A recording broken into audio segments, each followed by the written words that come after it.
Welcome back to Bold Like a Leopard. And I know some of you might be asking, how come if there's a premiere, you're not really seeing me interact? And the truth is, I have a new work schedule. It's much more difficult for me to make time to be either in chats or on videos or whatever. I actually only download what I want to listen to during the day, and so I'm not really connected to YouTube during the day except for the videos that I've stored on my phone that I listen to throughout the morning, and then I reload during the lunch break when I go and have some Wi-Fi. So if you want to support the channel or help me, I encourage you to just subscribe, share my videos. You could obviously donate through Subscribestar if you want to, but it's not really that big of a deal because this isn't really my job. In any case, a couple of things that are going on. Now, there has been a lot of action regarding Bernie Sanders because the truth is, contrary to what Styx, Hex, and Hammer said a few months ago, which I think he was very premature in saying, and I think in retrospect he was kind of wrong. Bernie Sanders is not. He's not going to be petering out. His campaign is probably going to be pretty strong, at least for the early part of the actual primary season. And we'll see what happens after South Carolina. That'll be, I think, the most interesting primary. And like the establishment of the Democratic Party is clearly signaling that they are not going to actually be copacetic towards what he wants to do with the party. And I personally I don't care because I think that the Democrats as a whole, from wall to wall, are just an awful party. There's a couple people who are relatively normal. Tulsi Gabbard is sort of a good. She's pretty good, but she's not exactly somebody I'd want to vote for, especially with regards to the Second Amendment. By the way, if you saw what happened with the Virginia rally and the total media fail where they were trying to portray it as white supremacists, when so many people showed up who are either not white or they might be white people, but they're totally normal, everyday people, suburbanites, people from the rural areas, people who are, military veterans, people of all races showed up. And I actually happened to go to a gun show this weekend.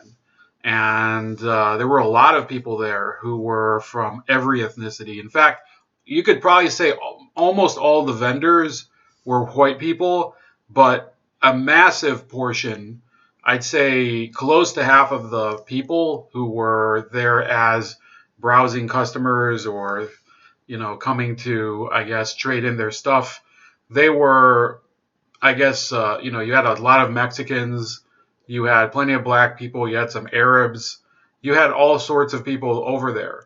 And if you don't like that, then what exactly is the gun culture about? Some people might say that that's worrying, but I think it's a great thing. I think it's fantastic that people of all different backgrounds are at least exploring what gun ownership is about. I can't say what their intentions are, but I do know that it's great that you have people and you go there and the vendors are just, some of them are just like the nicest people. And I definitely encourage you, if you don't go to a gun store, I think you might as well go to a gun show before you go to a gun store. And that's pretty much going to tank the viewership of this video even more than it already has because I've said the word GUN like 40 or 50 times by now. In any case, yeah, Hillary Clinton is dumped on Bernie Sanders. The party leadership is basically stabbing him in the back. And that shows the utter ingratitude and lack of class of former Secretary of State Hillary Clinton, who is just a disgusting person. And so it says, if Bernie wins the nomination, we all need to work our asses off to help him win if someone else is the nominee. We all do the same for them. This is from Tommy Vietor, the former National Security Council spokesman under Barack Obama.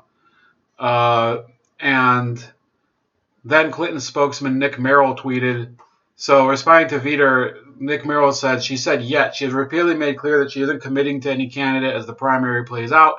And more than anyone in the world, she has shown time and again that she puts Democrats and our democracy above all else. This is complete nonsense. In 2008, when Obama was clearly running away with the nomination, Hillary Clinton did everything she could to obstruct his eventual nomination and try to extract as much of a price as she could. And eventually he gave her the leadership of the State Department. She became Secretary of State. And she did a horrible job of it. In fact, I dare you to point out one accomplishment that Hillary Clinton had as Secretary of State. And a lot of people like to say, well, Hillary would have been a much better president than Barack Obama. But I would say that the record shows that the fact that Obama gave Hillary Clinton the State Department as some sort of consolation prize is an indictment of both of them. It shows how Obama basically, he mortgaged his legitimacy by giving the Clintons such a huge role in his administration. Secretary of State is, traditionally, it's one of the keystone cabinet posts. It would be Department of, Secretary of State, Vice President obviously is a little higher than that, Secretary of Defense. You have Secretaries of the Interior have sometimes been important. Treasury Secretary. All of those are very important positions. Secretary of Energy is now important. Under Trump, I would say that Mike Pompeo is certainly a very important Secretary of State. But before him, remember, Rex Tillerson was basically an outsider. He was low on the totem pole in the Trump administration. And this is a guy who was the former CEO of Exxon. So under Obama, you had Clinton given this central position, and she basically made his foreign policy into some sort of funhouse mirror of the neocon foreign policy that had come under Bush. It was almost the same thing, just with a little bit of a different packaging. They're all horrible administrations. And I don't by any means endorse a lot of what President Reagan did, but I think he was the last president who had a fairly good foreign policy. Again, Iran-Contra I don't support. A lot of the other things that he did are admittedly questionable. With Grenada, there's a lot of questions about what happened there. Although you could make a case that he diffused a crisis before it became worse. So all those things, with regards to Obama and Hillary, they show just how empty and vapid the Democratic leadership is. Merrill went on to note how Clinton worked her heart out for Obama on the campaign trail in 2008 and later served as a Secretary of State after a long primary as adversaries. Let's all take a deep breath, give her the benefit of the doubt for once, and look at history. No, we don't have to give Hillary Clinton the benefit of the doubt. This is a woman who's a vindictive bitch and has been a plague on our political system for years. In fact, I've said this to people, and I've gotten some very strange looks, but I've said that even if you say that Bill Clinton is a horrible person, which, there's certainly huge flaws to his character, I would say that everything that was bad about him was magnified because of Hillary Clinton's influence on him. She brought out the worst qualities in her husband, and she's in many cases worse. Obviously I don't think she's sexually assaulted anyone. I think in that respect, Bill is worse, but in many other ways, she's much worse than Bill Clinton.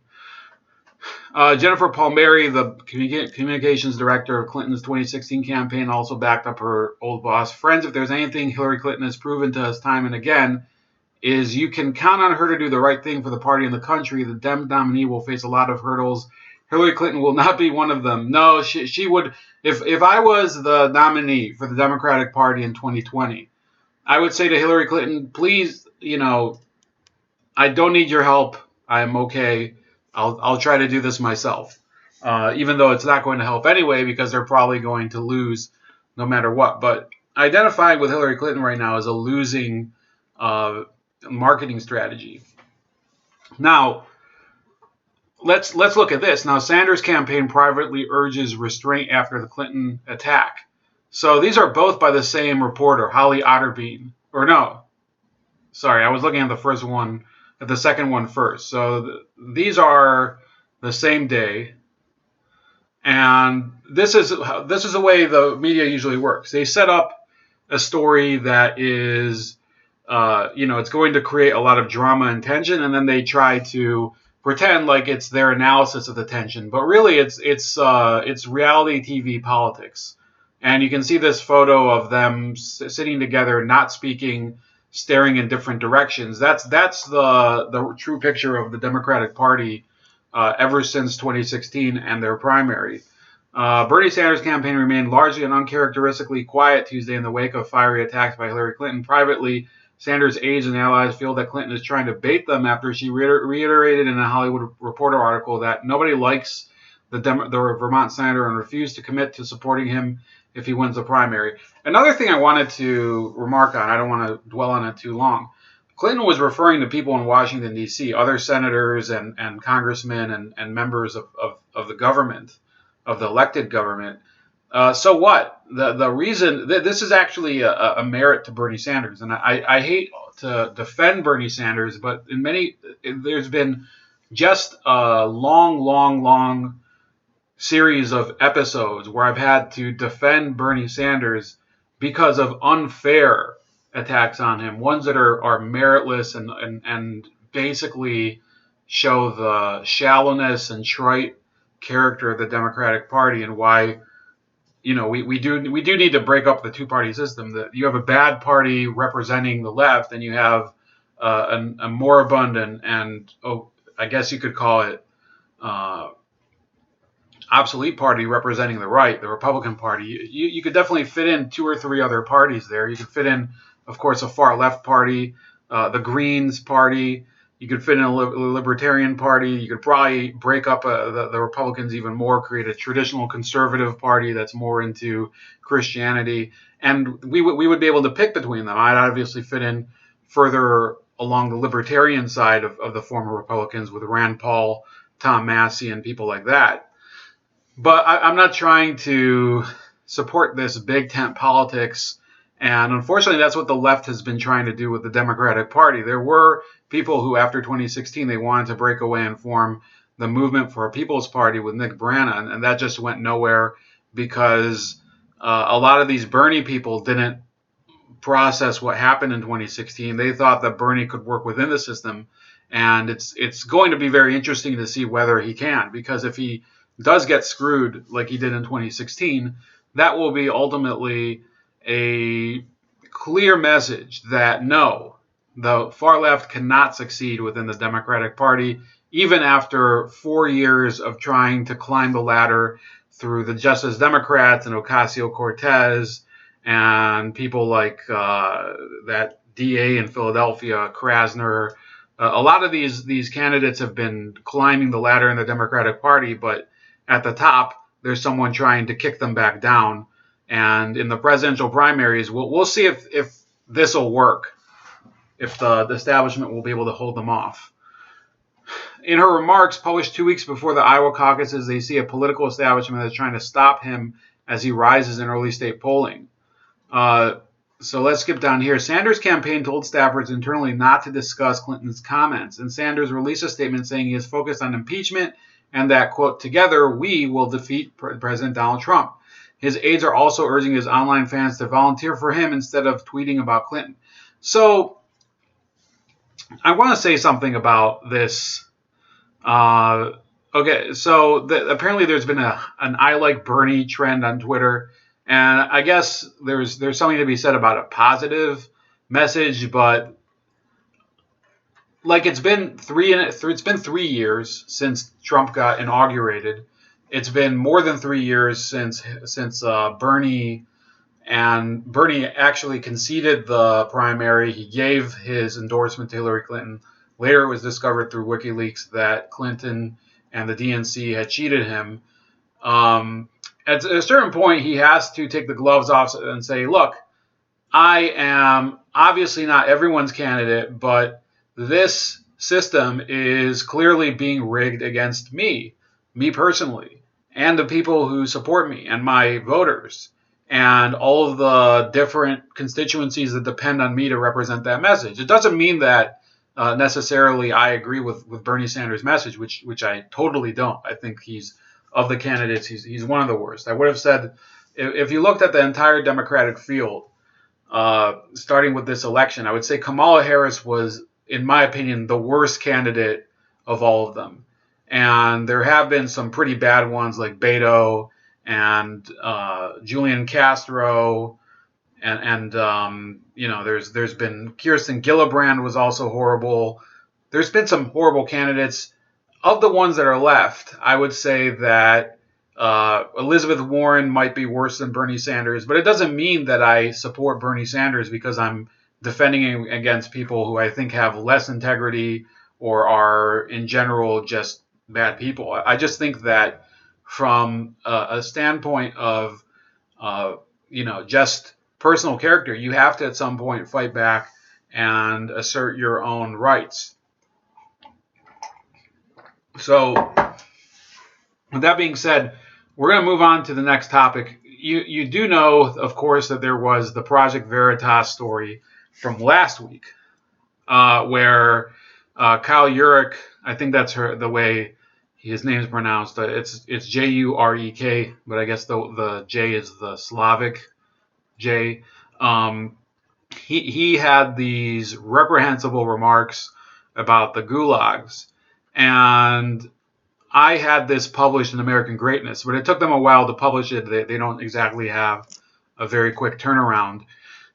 But thanks anyway. This is my newest article, Feel the Purge or Burn. that's the article.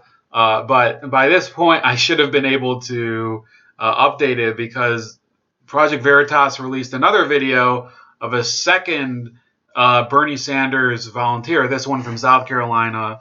His name is Weisgerber or something, Martin Weisgerber. And he says a number of other reprehensible things. Let's watch a little bit of it. I'm ready to start tearing bricks up. I'm going to learn how to shoot and go train. I'm ready for the revolution. What Bernie did was he inspired people. He created a movement that started to flood Washington. Like, free speech has repercussions. So if Trump gets reelected, what?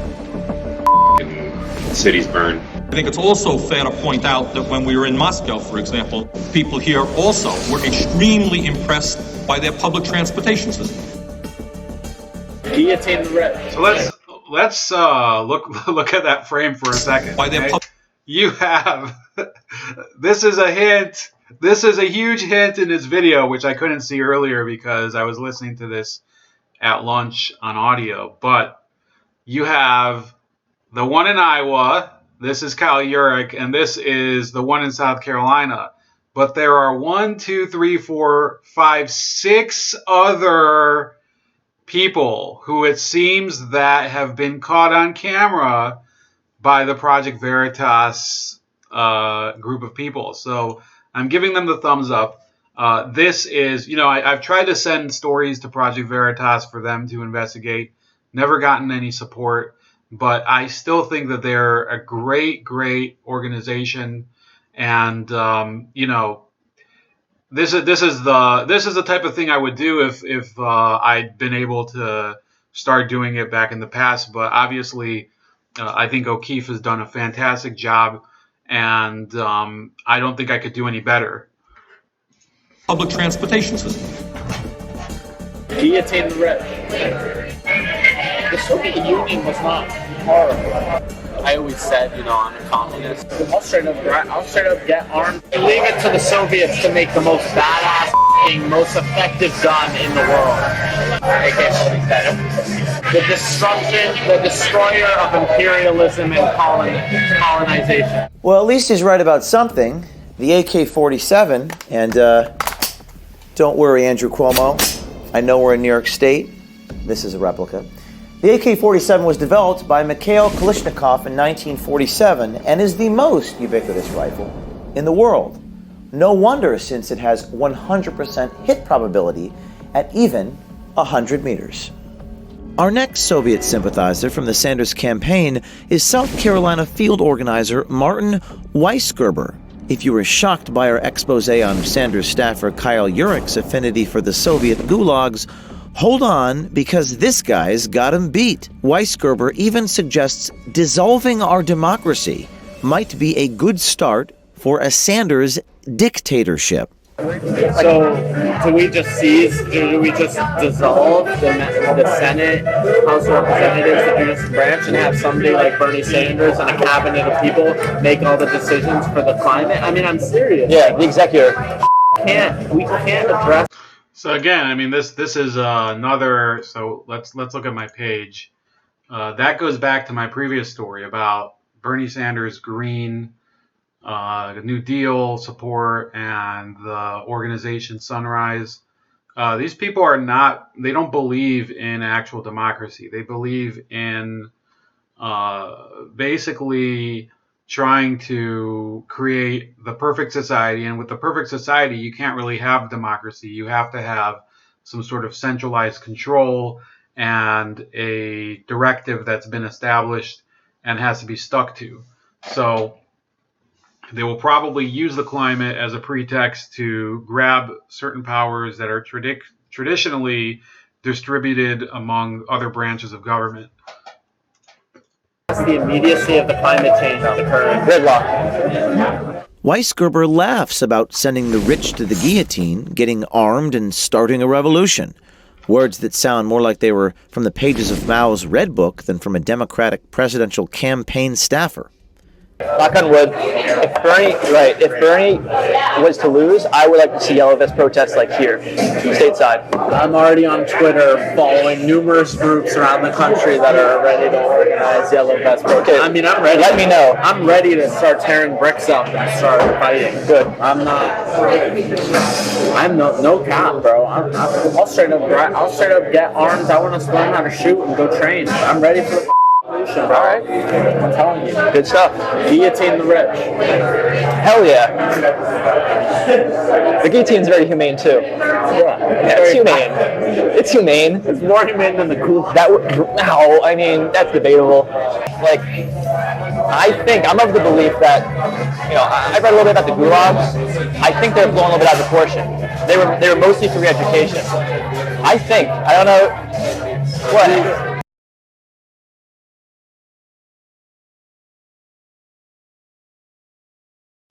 Sorry, I was looking at something else, but look at the expression on his face when he starts bringing up the gulags. This is just obscene, in my opinion. That, I read a little bit about the gulags.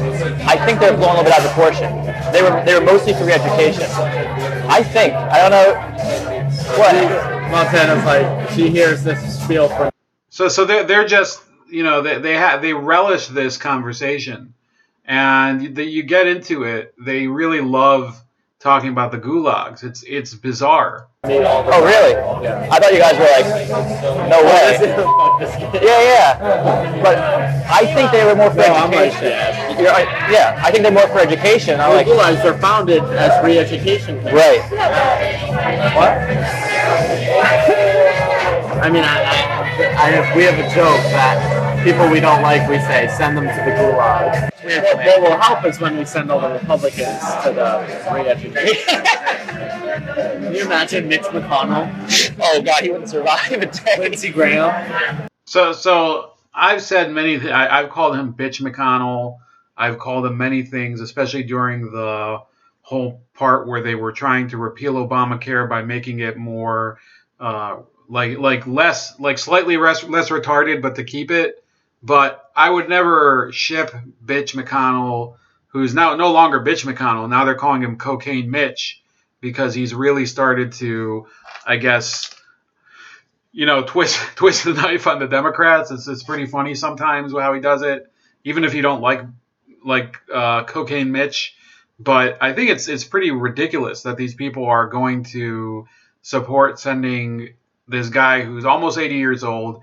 He's a polio survivor to the gulags, and they think that's something that is a virtuous thing. Now, I get it that a lot of people would say, oh, Mitch McConnell, his policies keep people poor, or they victimize the poor, or they exploit them, or they deceive them, or they prevent them from getting health care. A lot of issues that, you're free to make that case. And I've been pretty clear since the beginning of this video. I think Bernie Sanders and his people should be free to represent their positions in this democracy. But some of these supporters, the way that they behave, you start to wonder, like, there's an outside pressure on the Bernie Sanders campaign from people like Hillary Clinton and Elizabeth Warren, where they're trying to snooker him using a lot of unfair tactics. But there's also an internal pressure because a lot of the people who volunteer for Bernie Sanders they're much more extreme than he is. And while I'm not blaming him for the things that his supporters are saying, could you imagine if someone was to say the things that Martin Weisgerber is saying, but they were a member of the Trump campaign, and they were to say, well, what we're going to end up doing is sending illegal immigrants to, things like what he's talking about, which is, it's things that sometimes people think, but to express it in such a way with such relish, I think is another thing. There's a difference between thinking something and speaking it. And, even though sometimes people have thoughts that are very, very violent, to actually verbalize them, that's a step forward. Okay, and this is what the guy's doing. I only learned this in college when I started studying the Soviet Union. The Soviet Union was not horrible. No, it wasn't. I mean, for women's rights, the Soviet Union is, I think, the most progressive place to date in the world. Racial rights, too. Yeah. Belomor Canal was... So this is what's really ridiculous about what he said. The Soviet Union had never had, to my knowledge, they never had someone who was a cabinet level position who was a woman. Almost every significant official in the history of the Soviet Union was a guy. And usually it was a very old person, by the way. The Soviets were very bad about moving people out of positions of power when they became very old. So in the 80s, you just had Brezhnev died, I think, in 1982, and he was succeeded by Yuri Andropov, and he was already in his 80s or something. I think Andropov, he was pretty old. I don't remember how old he was. He died within a year. And then they had Chernenko, and he died also within a year. And at a certain point, I mean, did they ever say, well, we might as well put a woman in power? No, they weren't that progressive. They kept putting people who were part of the ruling clique in power. That's the way the Soviet Union worked all the time. There's never was a real leader who would actually be an expression of what these progressives consider progressivism. Gorbachev came to power, ironically the person who dismantled a lot of the Soviet social order. And he was considered a huge reformer simply because he was young. Was constructed by 126,000 Gulag inmates from 1931 to 1933. It's estimated... Pretty funny that O'Keefe chose a German map. Up to 25,000 people died while building the 141-mile-long canal. The first gulag that was opened, have you heard about the Belomor Canal? No. They dug a canal. The plan was in 1922, I think, to dig a canal from the White Sea all the way to St. Petersburg. A long way. Okay. If you look on the map. Russia's big, yeah. Right, yeah. And the whole point of it was going to be called the Belomor Canal. And I spent a whole semester actually studying for primary accounts from the Belomor Canal. The whole point of the Belomor Canal, there were no machines allowed. They forced the people to dig with shovels and hay ropes. the whole canal, right? And you should see the people writing about their time at the Bellamore Canal. There's this one guy, he was a thief from Georgia who had been captured, and he was sent to the Bellamore Canal to work. And in his writing, he's like, I reject all thievery, I reject that past life. And he said, capitalism made me a thief because when there's poor people, there's going to be crime. He said, I went to the Bellamore Canal and I worked, and he became a shop worker, which is what they call the leading worker. Whoa. People who always met the quota and exceeded the quota. And like, people came from America to work in the Bellamore Canal for the Soviet project, for the communist project. Wow. It's a beautiful thing. And the Gulag. So yeah, this is ridiculous. These are people who complain about workers not getting a $15 minimum wage, and yet he's validating the Soviets taking someone from Georgia, which was a subjugated nation within the Soviet Union. Georgia had, by the way, so Georgia, after the fall of the Russian Empire, after the fall of the Tsar, they attempted to break away and form their own government, and the Soviets reconquered Georgia and just brought it back under the dominance of the Soviet Union. But in reality, if you think about it, it was Russian imperialism just with a different packaging. It was Red Russian imperialism. It wasn't like they were liberating Georgia. And they took this gentleman and they this thief, but they dragooned him in order to build a canal as slave labor. And this guy's relating to this as if it's some sort of great example of what socialism can be. So yeah, you can read my latest over here, Feel the Purge or Burn. I will link it at the bottom, actually in the comments. And I go through a lot of the people who are, they're going to try to undo the structure of American democracy, or the American Republic, rather. Elizabeth Warren, who obviously is at loggerheads with Sanders, has talked about abolishing the Electoral College, something that I believe Sanders would wholly support. You have a lot of writers who are promoting packing the Supreme Court as a necessity. They're not even thinking of it as a possibility. They're saying it must be done in order to end the independence of the judicial branch. Because remember, the Supreme Court is what granted the Citizens United decision. The Supreme Court has done things like the Heller decision in D.C. about gun control. Again, guns. I'm going to get very low views in this video. But yes, those are important milestones that have been setbacks for the progressives, even though the Supreme Court handed down the Obergefell decision, which actually spat in the face of millions and millions of people who voted against same-sex marriage, right? So this is a tremendous act of totalitarian ambition that they want to pack the Supreme Court, something that people should really, really be more afraid of than they are. They've also been trying to end equal apportionment of seats between states in the U.S. Senate, including one proposal by a Wharton professor in the Atlantic that would give California 12 seats and Vermont just 1. So it was when I want people to understand that communists, they never end up just letting things be chill. They always end up purging each other, killing each other, and that's when they have to fight over what's left after they've destroyed the majority of what made the country that they took over a viable state. Wednesday, 19th October, 1983, a Wednesday morning. From all over the island they came, children, women, men, teachers, nurses, doctors, farmers, business people, the ordinary citizen, here at Mount Weldale, all in search of their leader. The day started with a crowd marching on Mount Weldale, home of Prime Minister Maurice Bishop, and freeing him from house arrest. But this freedom was short-lived.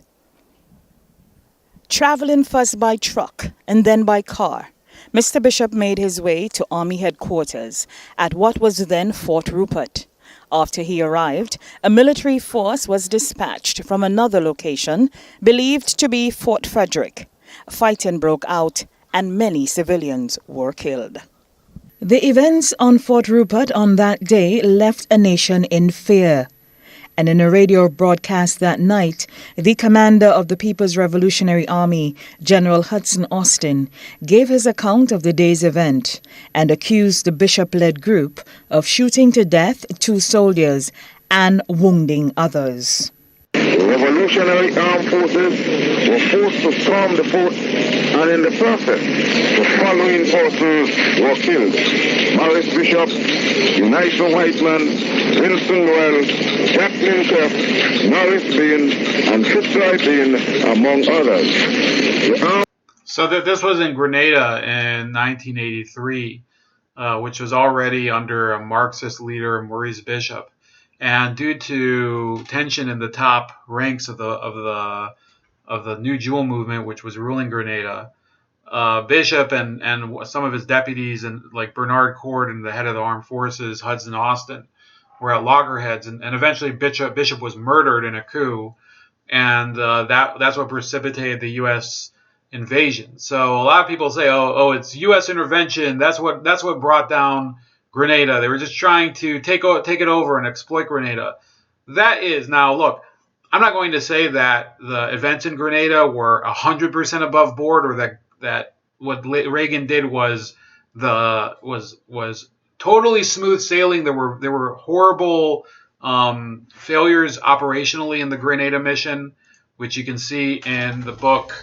I don't have it here anymore, but somewhere up there. The Banana Wars, but all of those interventions, we're not trying to say that the United States was invading was the best solution, but there was clearly a problem when a country that is a former British colony, that is the gateway to the Caribbean, it's heavily influenced by the Cubans, and you have this bloodshed at the top and all these rumors of Cuban installations over there. I think the U.S. was, with some caveats, they were justified in taking action. There were certainly missteps in the process. But why am I bringing this up? Not to validate the invasion of Grenada, but to show that people like people like Martin Weisgarber always come in the wake of someone like Bernie Sanders, who is the marketable face of socialism. You see this old benevolent man who's all he's trying to do is give people health care, right, and free college, and a minimum wage, a higher minimum wage, all of those things. No, in his wake will come these totalitarian tyrants, and there's nothing he can do about it. He's in his 80s, or he's going to be in his 80s pretty soon, and he's going to be replaced eventually by these tyrannical fanatics. That's about it. Again, read the article, share the article. That's the best way to support me right now, reading and sharing my stuff. This is from American Greatness. I'll try to, there's some other stories I'm trying to publish elsewhere. Haven't written anything this week specifically. But you can also find me at BitChute and Minds.com, as well as Subscribestar if you want to donate. All of those are at Chef Leopard. That's my handle on those platforms, and on Gab at StarscreamScream85. And I'll talk to you later.